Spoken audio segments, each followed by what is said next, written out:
Siya po ay nag-Muslim, no? Kaya po pinakasalan ko po siya at naging asawa ko po yung anak po na yon ni Freddy Aguilar, si Megan Aguilar. So 2019 po ay naging mag-asawa po kami. Ang ex-husband ni Megan Aguilar na isang Muslim nagsalita na rin sa sinasapit ng singer, may mga siniwalat siya patungkol sa nangyari sa kanila ni Megan noon at sa ugali nito. Narito ang kanyang naging pahayag. Bismillahirrahmanirrahim, alhamdulillahirabbil alamin, assalamualaikum warahmatullahi wabarakatuh. Magandang gabi sa inyong lahat, no? At alhamdulillah po mga kapatid sa pananampalatayang Islam. Meron lang po akong gustong linawin, no? Medyo marami pong mga kapatid na nag-PPM sa akin, no? Nagtatanong, no?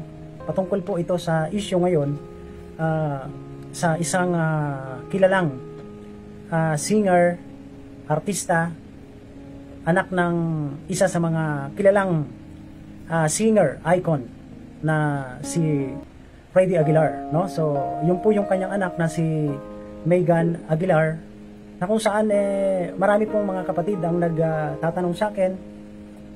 Sinesend po nila yung mga video, no, mula kay Senator Raffy Tulfo, no? So nakarating po sa akin ito at nalaman ko po mga kababayan, mga kapatid, na ngayon po ay dumadanas po siya ng hindi maganda, no? Lalo na po yung huli na sinend po sa akin na video na sinasabi niya po doon, ay panoorin na lang po natin, no? So yan mga kapatid.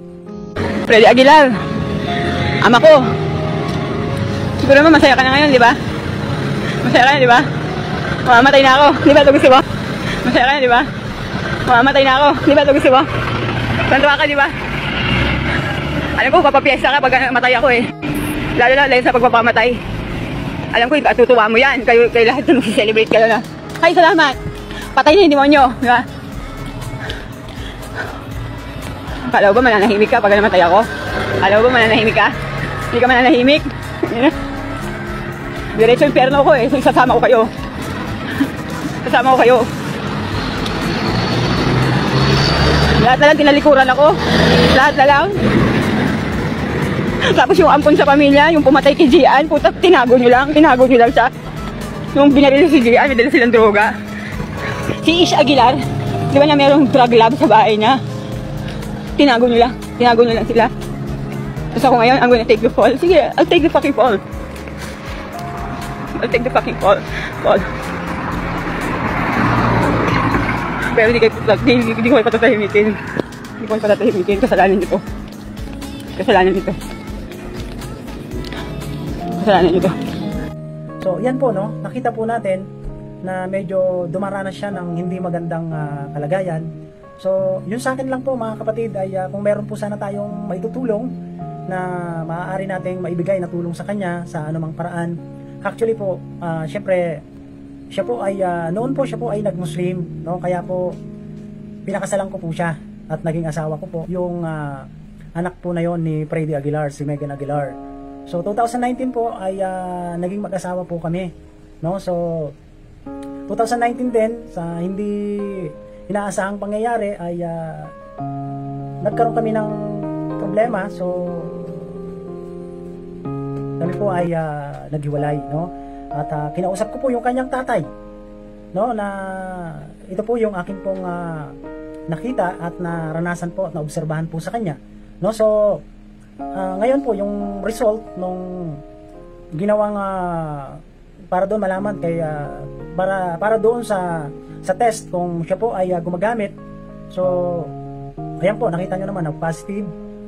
Alhamdulillah po, nakita po natin na naging kawawa po talaga dahil nagkaroon na po siya ng sakit, no? Talagang nakita po natin talagang depressed po siya, no? So mga kapatid, napakabait po at nakilala ko po si Freddy Aguilar na isang balik Islam din, at yung pamilya niya ay wala akong masabi, no? Napakabait po nila, no? So nagkaroon lang po ng problema dahil nga po diyan sa naging problema namin ni Megan, no? So noon po ay nakakasama ko po siya sa dawa. Magaling po siyang mag-recite ng Quran at naging maayos naman po noon. Nakita nyo naman, dinadala ko siya sa mga dawa at nung kami ay nagkahiwalay, hindi ko na alam kung ano nangyari at yun ang landas na kanyang tinahak. Basta ang importante doon, nung nasa kanya ko, ginawa ko yung lahat para maging maayos po. Actually, ako po yung naging daan kung bakit po nagbati yung dalawa, yung mag-ama, kasi matagal na pong nagkaroon ng problema. So, napagbati ko po yung dalawa na yon. Napag-usap ko napag-usap ko sila kasi bago kami ikasal, kinausap ko siya na bago tayo magpakasal, bago kita pakasalan, kinakailangan malaman ito ng tatay mo. At yung tatay mo, isang Muslim, yun ang magiging wali mo, magiging protector mo. So nagkaroon ng video, pinag-video ko siya na humingi siya ng tawad at ito ay nakita naman ng kanyang ama na si Freddy Aguilar. At simula noon naging maayos na sila at nung kasal namin, nandoon siya, kinasal po kami sa Napolcom, DILG, dyan po sa main, sa EDSA. So kinasal po kami, alhamdulillah po, naging maayos naman. Kaya lang nung medyo may mga natuklasan na tayo, ay yun na nga po. At kinausap ko din sila na talagang dapat iparehab, no? So hindi na kinaya, so yun na po yung pinahintulot ng Allah na magkahiwalay na po kami. So 2019 pa po, matagal na po kaming nagkahiwalay ni Megan Aguilar. So ngayon, nalulungkot po ako kasi yun po yung naging buhay niya. Hindi ko na po alam po anong nangyari sa kanya. Hindi na naman ulit sila nagkasundo. Pero sasabihin ko na po sa inyo, napakabait po nung tatay ni Megan Aguilar, si Freddy.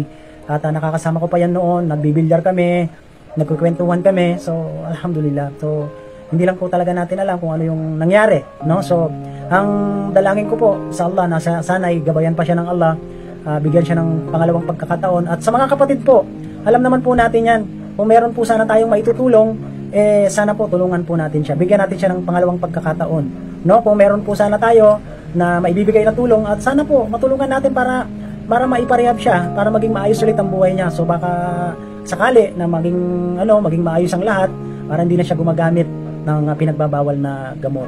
So sana po kung makarating man ito kay Megan Aguilar, ako humingi ako ng tawad sa lahat ng mga nangyari sa atin noon, at sana magbalik loob ka sa Allah, magtawba ka, at alam mo naman, ang dami mong natutunan sa pananampalatayang Islam.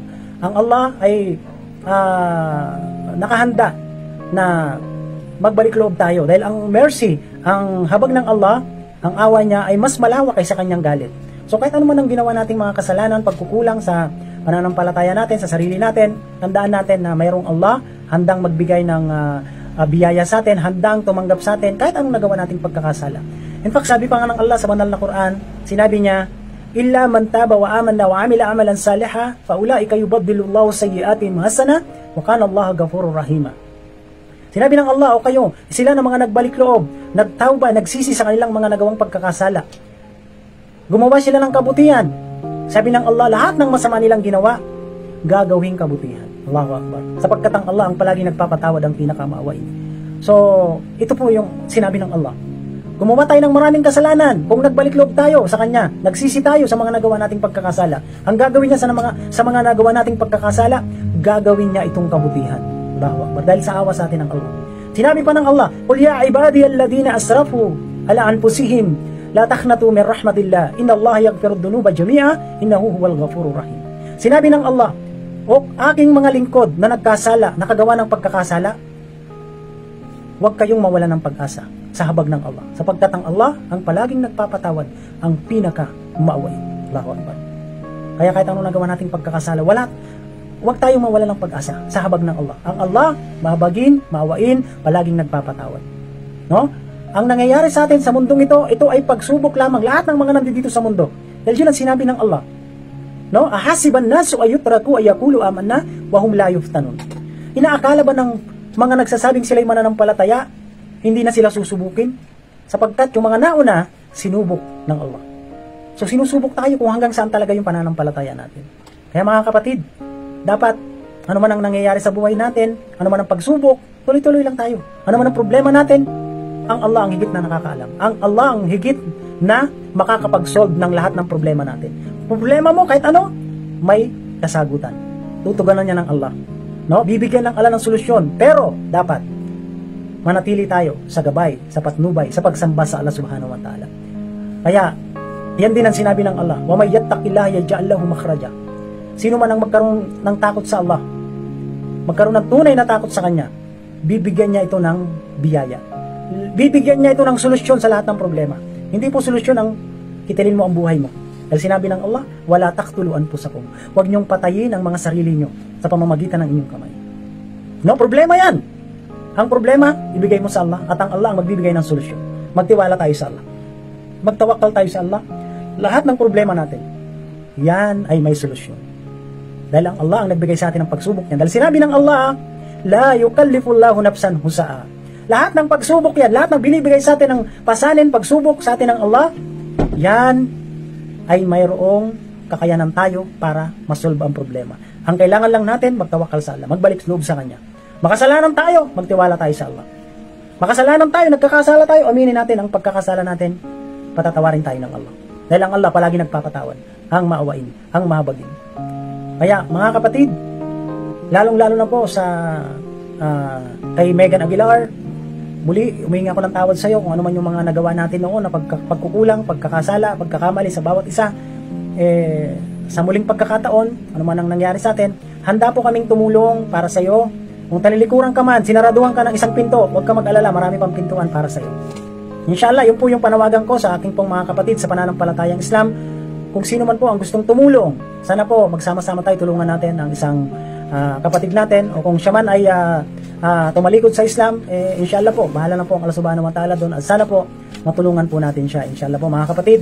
At kung meron man po akong nasabing masama o ano man po dito po sa aking ginawang video na to, lalong-lalo po kay Tatay Freddy Aguilar, so lalong-lalo na po sa inyo, humingi po ako ng dispensa, pasensya po, patawarin niyo po ako ano man po ang nagawa ko, pero noon pa man po naayos na po yung problema na yon, no? So alhamdulillah po, naway patawarin tayo ng Allah at tanggapin ang mabubuting gawa natin dito sa mundo, at naway pagtagumpayin tayo at lahat masolve ang lahat ng problema natin, no? Ang mundong ito, dahil sinabi ng propeta Muhammad sallam, ad-dunya sijnul mu'min wa jannatul kafir. Ang mundo na to ay paraiso ng mga hindi mananampalataya, at ang mundo na to ay pulungan ng mga mananampalataya. Kaya yun po ang aral po sa Islam. Itong mundo na to ay paraiso ng mga hindi mananampalataya, at ang mundo na to ay kulungan, hindi paraiso ng mga mananampalataya. So akhiru dawana, alhamdulillahi rabbil alamin. Assalamu alaikum warahmatullahi wabarakatuh.